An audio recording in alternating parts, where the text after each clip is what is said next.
ये Charles Darwin है, ठीक है। मतलब क्या हुआ कि अब हम लोग डार्विनिज्म पढ़ने वाले हैं। आज तक जो सबसे पुरानी इवोल्यूशन की थ्योरी जो एक्सेप्टेड है ना, वो थ्योरी ऑफ नेचुरल सिलेक्शन है। उसको किसी ने डिस्कार्ड नहीं किया है आज तक। मतलब एक सिंपल सी बात, चार्ल्स डार्विन ने ये बोला कि देखो भाई ऐसा है, अगर हम फूड रिसोर्सेज के लिए बहुत सारे ऑर्गेनिजम्स को एक साथ फाइट कराना स्टार्ट करें, जैसा कि नेचर में होता है, ठीक है, तो उसमें सरवाइव वही करेगा जो मजबूत होगा। जो जितना ज्यादा स्ट्रांग होगा, वो क्या करेगा, उतने अच्छे तरीके से खुद को सरवाइव कराएगा। तो ये जब बताना चाह रहे थे, तो ये ना बहुत ज्यादा इंप्रेस हुए थे। एक मैथमेटिशियन थे, मैल्थस साहब, उससे ये बहुत ज्यादा इंप्रेस हुए थे। अब रीजन क्या था इंप्रेस होने का, सो मैं आपको यहाँ पे बताती हूँ। अभी तो नहीं, लेकिन बाद के चैप्टर्स में आपको एक ग्राफ की पढ़ाई करनी है, ठीक है। जब मैं आपको इकोलॉजी पढ़ाऊंगी तब की बात मैं आपको बता रही हूँ। तो जब मैल्थस साहब की बात आती है ना, बहुत ही आसान सा, सिंपल सा, ऐसा भी नहीं कोई रॉकेट साइंस है इसमें, आपको तुरंत समझ आएगा। अभी एक्सप्रेशन पे मत ध्यान दीजिए, अभी बस इसका शेप देखना है आपको, ठीक है। अगर इसको देखें ध्यान से, इस ग्राफ को, और अगर हम यहाँ पे एक लाइन लगा दें ऐसे, तो बोलने का मतलब हुआ कि मात्र इतने से कम समय में ये ग्राफ जो ऐसे भाग गया यहाँ से ऐसे तुरंत। तो जे शेप्ड कर्व क्या दिखाता है यहाँ पे, एक्सपोनेंशियल ग्रोथ रेट दिखाता है। क्या दिखाता है, इसको एक्सपोनेंशियल ग्रोथ रेट बोला जाता है, ठीक है। फिर क्या, लेकिन ये जे शेप्ड यहाँ यहीं तक है, ये सच्चाई नहीं है, ये रियलिटी नहीं है नेचर में। एक ऐसा समय आएगा जब सारे के सारे रिसोर्सेस बिल्कुल डन, अब बस इससे ज्यादा हम नहीं दे सकते। नहीं समझ आया? लिफ्ट का एग्जांपल लीजिए, सबसे बेस्ट एग्जांपल। आपने देखा होगा हर एक लिफ्ट की कैपेसिटी होती है, जितने केजी का ब्लॉक लगा होता है उसके बैक साइड में उतने केजी की कैपेसिटी होती है। फिजिक्स में भी इससे बहुत सारे क्वेश्चंस आप सॉल्व करते हैं, ठीक है। तो जब उतने केजी का ब्लॉक लगा होता है उसके पीछे, तो उतने उसकी होल्डिंग कैपेसिटी होती है। अगर मान लीजिए 150 केजी का ब्लॉक लगा हुआ है, तो मतलब 150 केजी से ऊपर जैसे ही कोई पर्सन जाएगा, मतलब मैं ये नहीं बोल रही 150 केजी का एक ही पर्सन होगा। मेरा ये बोलने का मतलब है कि उस लिफ्ट के अंदर जैसे ही एक एक्स्ट्रा पर्सन ओवरवेट दिखाएगा, तो उसमें से एक पर्सन को नीचे उतरना पड़ेगा। अगर आप उस लिफ्ट को मानते हैं कि वो क्या है, आपका नेचर है, और उसमें रहने वाले जो, मतलब रहने वाले क्या, उसमें इन करने वाले जो सारे के सारे पर्सन है, वो क्या है, इस नेचर की सारी स्पीशीज है। तो ठीक उसी तरीके से आपके नेचर का भी क्या होता है, कैरिंग कैपेसिटी होता है, जिसको बार बार यहाँ पे ये के नेचर ने यहाँ पे जब लिमिट लगा दिया ना, तो उसको के बोलते हैं। अभी फिलहाल मैं आपको इकोलॉजी नहीं पढ़ा रही, इसलिए आपको पैनिक होने की जरूरत नहीं है। बस मैं इतना बता रही हूँ कि जैसे उस लिफ्ट की होल्डिंग कैपेसिटी थी ना, आपके नेचर की भी होल्ड करने की कैपेसिटी है। किसी मेन सिटी में जाके देखिए, जहाँ पे अगर आप चाहे ना कि हमें, मतलब एक हाथ का जो एक बित्ता होता है ना, इतनी जमीन भी कोई खरीद के दे दे, आप वैसे जगह को इमेजिन कीजिए। आपको पता चलेगा कि वहां का जो पॉपुलेशन जो है ना, वो ये ऐसे जो ग्रीन लाइन चल रही है इस तरीके से फिक्स हो चुका है, ठीक है। माल्थस साहब यही बोल रहे थे। माल्थस साहब ने बोला बोला कि ऐसा है कि ये पॉपुलेशन जो है, ये कैसे ग्रो करेगा। तो पॉपुलेशन तो ग्रो तो कर रहा है, शुरू में जियोमेट्रिक रेट से डबल डबल डबल डबल होता चला जा रहा है, लेकिन due to limited natural resources एक ऐसा समय भी आएगा। अब यहाँ पे जितने भी ह्यूमन, मान लीजिए ह्यूमन पॉपुलेशन को हम शो कर रहे हैं, तो जितने भी ऑर्गेनिजम्स जो सरवाइव कर रहे हैं, तो रिसोर्सेज कम है। रिसोर्सेज कम है तो उसके लिए फाइट करेंगे। तो जब फाइट करेंगे तो उसमें विन कौन करेगा, जीतेगा कौन, जो कैसे है, जो स्ट्रॉन्गर है। जो जितना ज्यादा स्ट्रांग होगा वो सरवाइव सरवाइव सरवाइव करता चला जाएगा। तो इन्होंने प्रपोज किया थ्योरी ऑफ नेचुरल सिलेक्शन। उसको आज तक किसी ने डिस्कार्ड नहीं किया। अभी भी आपने कई लोगों के मुंह से बोलते हुए सुना होगा थ्योरी ऑफ नेचुरल सिलेक्शन। पहली बात तो ये। दूसरे तरीके से बोला जाता है इसको सर्वाइवल ऑफ द फिटेस्ट। सही बात है। सरवाइव वही कर रहा है जो ज्यादा से ज्यादा क्या होगा, फिट होगा। ठीक है। तो ये सब जो कॉन्सेप्ट आप देख रहे हैं या सुन रहे हैं, तो इसको हम लोग डार्विनिज्म कहते हैं। क्या कहते हैं हम लोग इसको? डार्विनिज्म कहते हैं। डार्विन ने जो थ्योरी प्रपोज करने का काम किया, उसको हम लोग क्या कहते हैं? उसको हम लोग डार्विनिज्म कहते हैं। जैसे अभी आप जो लेमार्क साहब का पढ़ रहे थे ना, उसको लेमार्किज्म कहते हैं हम लोग। ठीक है। डार्विनियन थ्योरी भी बोल सकते हैं, डार्विनिज्म भी बोल सकते हैं। तो इसमें बहुत सारी स्पेशल चीजें हैं। अब इन्होंने क्या किया स्टोरी में आगे, अगर आप और कंटिन्यू करते हैं, हालांकि अगर इनके स्टोरी के बारे में आप सुनना स्टार्ट कीजिए, तो कोई ऐसा सब्जेक्ट नहीं बना ना, ठीक है, जिसमें डार्विन का नाम नहीं लिखा।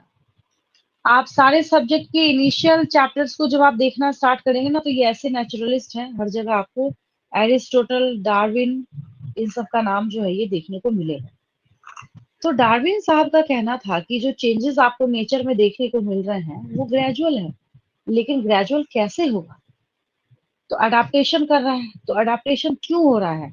नेचुरल सिलेक्शन की वजह से हो रहा है। किसकी वजह से हो रहा है? नेचुरल सिलेक्शन की वजह से ये हो रहा है। ये भी बात बता रहे थे। ठीक है। अब लमार्क के बाद डार्विन आए हैं, लेकिन फिर भी उस टाइम का भी जो टाइम है ना, वो काफी पुराना है।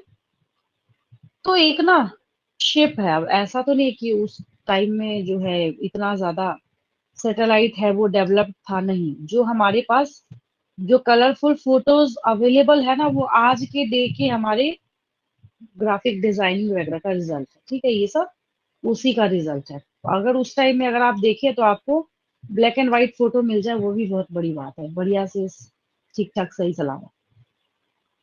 तो ये जब ये जो आपको दिख रहा है ना शिप यहाँ पे, बच्चों को ऐसा लगता है कि HMS बीगल किसी बंदे का नाम है, किसी पर्सन का नाम है। आपको याद रखना है कि HMS बीगल किसी पर्सन का नाम नहीं है, एक शिप का नाम है। HMS बीगल किसका नाम है? इसी शिप का नाम है, ये HMS बीगल है। ठीक है। तो जब इस पे जाना था ना, कुछ हिस्ट्री के वर्क से रिलेटेड पर्सन को जाना था। आप एक चीज देखिए, आप ट्रेन में बैठे जर्नी करने के लिए, बहुत हार्डली हुआ ना, तो मतलब एक डे, मतलब एक नाइट जैसे क्रॉस किया ना, सुबह आपका मन करता होगा बस अब तो हम अपने डेस्टिनेशन पे पहुंच जाए। अगर आपको कोई बोल देना कि 6 मंथ्स तक ट्रेन में रहना, तो आपका दिमाग खराब हो जाएगा। तो उस पर्सन को कैसा फील होता होगा जिसको 6 मंथ्स, 1 ईयर तक किसी शिप पे रहना पड़े? कितना दिमाग खराब होता होगा उसका। तो हिस्ट्री रिलेटेड, ज्योग्राफी के वर्क से, हिस्ट्री के वर्क से कुछ लोगों को ना जाना था एक सी वोयाग पे। वोयाग मतलब यात्रा होता है, समुद्री यात्रा पे। ठीक है। तो एक सी वोयाग पे जाना था। तो सबने बोला नहीं, मुझे नहीं जाना, मुझे नहीं जाना, मुझे नहीं जाना। डार्विन ने बोला भाई मैं जाऊंगा। ठीक है। डार्विन चल दिए। और जब डार्विन गए हैं, डार्विन ने जब जाना वहां पे स्टार्ट किया है, तो आराम से ये क्या कर रहे थे? आपने गैलापेगोस आइलैंड का नाम सुना होगा। किसका नाम सुना होगा? गैलापेगोस आइलैंड का नाम सुना होगा। ठीक है। तो उसमें जब आप HMS बीगल का रूट देखेंगे ना, तो आपको समझ आएगा कि भाई ये डार्विन साहब जो थे, कितना टाइम था इनके पास। अब ऑब्वियस है कि कोई अगर इतने लंबे टूर पे निकले, तो ऑब्वियस है कि वो क्या करेगा, रुक रुक के हर जगह को चेक करना चाहेगा कि कहाँ पे क्या कौन सी चीज जो है वो अवेलेबल है। ठीक है। तो इन्होंने क्या किया, गैलापेगोस आइलैंड पे घूमना स्टार्ट किया, देखना स्टार्ट किया। मैं आपको इसका रूट दिखाती हूँ।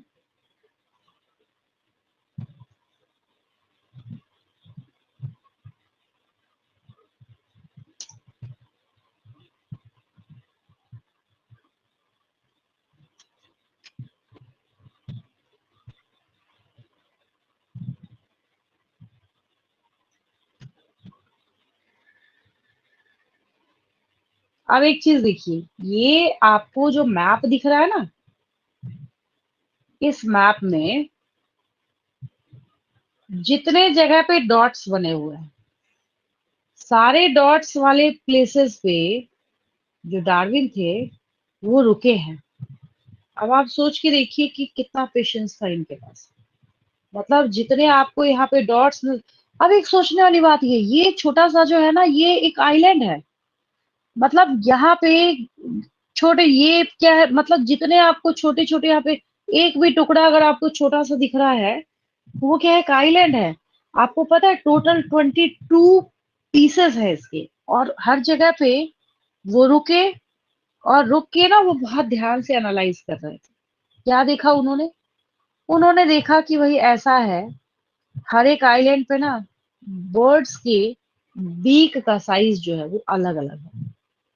तो जब उन्होंने अलग अलग बीक का साइज देखा, तो फिर सोचने लगे भाई इसका बीक का साइज कैसे अलग हुआ। अब आपने ना पैरट, तोते की चोंच देखी आपने, ठीक है, और एक मैना जो होती है उसके चोंच को, उसके बीक को भी आपने देखा। अगर तोते के बीक का शेप जो है वो अगर मैना की तरह हो जाए तो क्या होगा? सोचिए।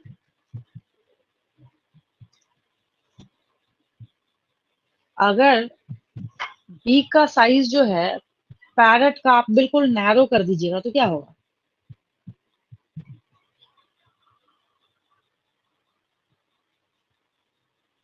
अगर आप वैसा नैरो कर दीजिएगा तो बेचारा भूखा मर जाएगा ना। उसका जो बीक आगे की तरफ मुड़ा हुआ होता है ना, वो फ्रूट ईटिंग है। तो जैसे ही वो बाइट करेगा तो कटेगा तो कुछ उसके मुंह में जाएगा ना। अब अगर आप नैरो कर दीजिएगा बिल्कुल हमिंग बर्ड की तरह, तो क्या करेगा बेचारा? तो भूखा ही मर जाएगा। तो बोलने का ये मतलब है कि इन्होंने वहां पे नोटिस करा और ध्यान दिया इस बात को कि ऐसा है, बर्ड्स के जो बीक का साइज है वो किस पे डिपेंड कर रहा है? वो उनके बिहेवियर पे डिपेंड कर रहा है। ठीक है, जिसको जैसा जिस तरीके से फीड करना है वैसा उस तरीके का उसका बीक का साइज है। ठीक है, जैसे एज फॉर एग्जाम्पल यहाँ पे उसको क्या कर रहे हैं, ये जो ये ब्लैक बर्ड्स थे ना, इन सबको डार्विन फिंचेस बोला जाता है। ठीक है, जैसे लार्ज ट्री फिंच, सबके बीक का साइज क्या है यहाँ पे अलग अलग है सबका। देखिए मैंग्रोव फिंच है यहाँ पे, वुड पेकर है, ये वार्बलर है, स्मॉल ग्राउंड फिंच है। तो सबका क्या है यहाँ पे अलग अलग जो बीक का साइज है वो आपको यहाँ पे देखने को मिल रहा है। कैसे हुआ ये इनके मतलब फीडिंग हैबिट की वजह से आपको इतने सारे बीक का साइज जो है ये देखने को मिल रहा है। तो इनको हम लोग डार्विन फिंचेस बोलते हैं।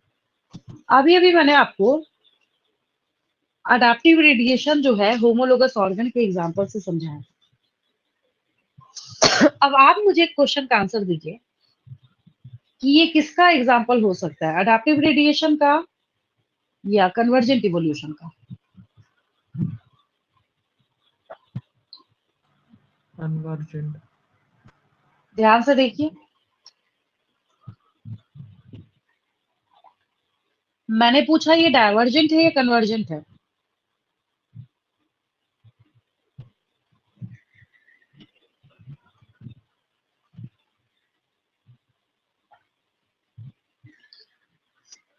कन्वर्जेंट है।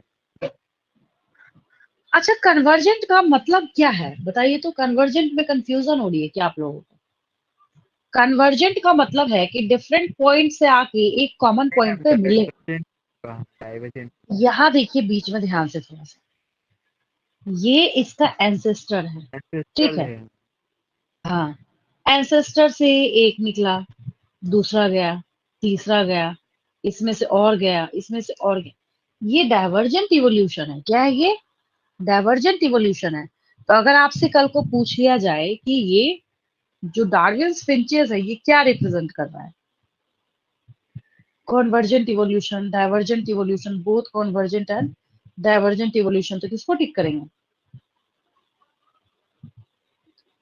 तब वहां पे डाइवर्जेंट इवोल्यूशन को मार्क करेंगे। डाइवर्ज। ठीक है, हाँ, ये डार्विन फिंचेस जो है ये डाइवर्जेंट इवोल्यूशन के एग्जाम्पल को रिप्रेजेंट करने का काम करते हैं। ठीक है, तो आपने क्या देखा कि एक सीरीज में जब आपने एक, जैसे कहते हैं ना कि थ्रेड का जब एक सिरा आपने पकड़ा है और उसको पकड़ के आगे आगे आगे आगे बढ़ते चले गए, तो ऑटोमेटिकली आप एंड वाले जो है उसके टिप पे चले गए। तो ठीक उसी तरीके से ये सारी की सारी थ्योरीज जो है एक दूसरे के साथ कंसर्न्ड है, एक दूसरे के साथ कनेक्टेड है। अगर आप एक थ्रेड को देखना स्टार्ट करते हैं तो उससे सब मैंने स्टार्ट कहाँ से किया था, मैंने बस एक सिंपल सी बात आपको बताई। मैंने बोला कि ऐसा है कि डार्विन साहब ने क्या किया, थ्योरी ऑफ नेचुरल सिलेक्शन दिया, और नेचुरल सिलेक्शन दिया तो कैसे दिया, तो फिर वो एक सी वो एग पे निकले। जब सी वो एग पे निकले तो कहाँ कहाँ घूमे। अगर आपको 4 आइलैंड का नाम दिया हो तो गैलापेगोस आइलैंड को टिक करेंगे। किसको टिक करेंगे? गैलापेगोस आइलैंड को वहां पे टिक करेंगे। कितने पीसेस है उसके? 22 पीसेस है। क्या देखा इन्होंने? तो इन्होंने देखा कि जो वहां पे फिंचेस हैं, जो छोटी छोटी ब्लैक बर्ड्स है ना, उनको हम लोग क्या कहते हैं? डार्विन फिंचेस का नाम ही उनको दे दिया गया है। इन्होंने बोला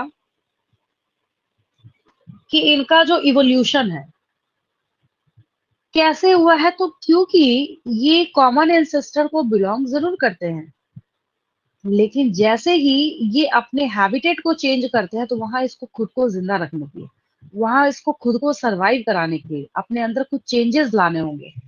तो धीरे धीरे करते करते करते करते बिहेवियर की वजह से जीनोटाइप पे भी मैंने आपको जेनेटिक्स वाले चैप्टर में एक लाइन बताई थी जो आपके बुक में लिखा हुआ है कि आपके इन्वायरमेंटल कंडीशंस के पास पावर है एक बहुत ही छोटे लेवल पे आपके जीन्स में चेंज करने का। ठीक है, तो ये सब किसने प्रपोज किया? ये सब डार्विन साहब ने यहाँ पे बताने का काम किया है। ठीक है, तो मेन जब यहाँ पे हम देखते हैं तो अगर आपसे कोई पूछे who propose survival of the fittest concept, तब भी डार्विन का नाम आएगा। फिर अगर आपसे पूछा जाता है कि who wrote the book philosophy zoologique, तो वहां पे किनका नाम आएगा? वहां पे नाम आएगा लेमार्क का। हाँ, अभी अभी जो मैंने आपको लेमार्क सिखाया, ठीक है।